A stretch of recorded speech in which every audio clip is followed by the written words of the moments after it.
se laisser glisser dans une retraite pour la paix.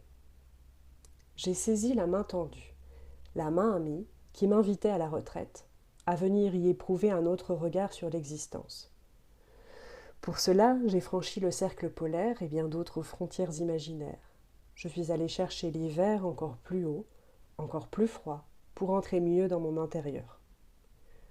Avec les autres âmes présentes, durant une semaine, nous avons partagé la vie à 4. Nous avons fait tanière, goûté au froid arctique, à la forêt blanche, au feu du sauna et à la rivière engourdie. Et la lumière fut faite. Par les fenêtres de notre maison Laponne, nous nous ébahissions des alentours immaculés.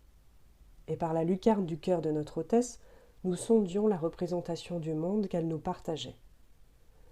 Nous nous aventurions à chausser ses lunettes pour voir, pour tenter ce focus consistant à rassembler nos moments de clarté joyeuse, en apparence éparses, mais qui, dans leur alignement parfait, se profilaient en fin de compte de même nature.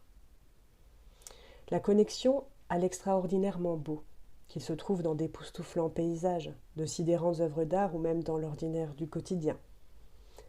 L'éprouver d'amour profond, de cohérence épiphanique, d'allégresse gamine, de gratitude pour ce qui est. Il s'agissait de regarder tout cela comme autant de pépites serties au même bijou de lumière. Le spectacle de l'arc-en-ciel blanc qui diffracte la lumière au lieu de la décomposer, tout comme la généreuse et scintillante couverture de neige qui amalgamait tout ce qu'elle recouvrait, nous venait en aide pour capter un bout de cette affaire de tout. Mais nous avions encore à faire un ajustement supplémentaire.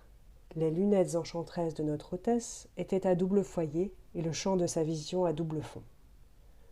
De loin, il s'agissait de distinguer l'unité éclairée. De près, la révélation que cet éclairage sacré est en premier lieu intérieur, que ce qui miroite dehors est projeté depuis la source de notre en-dedans, et donc toujours déjà là, intimement. Ce chatoiement, c'est l'élan de vie qui nous traverse et nous rapproche tous. Et fouler le chemin de la spiritualité, c'est écouter cet élan qui est toujours de joie et d'amour.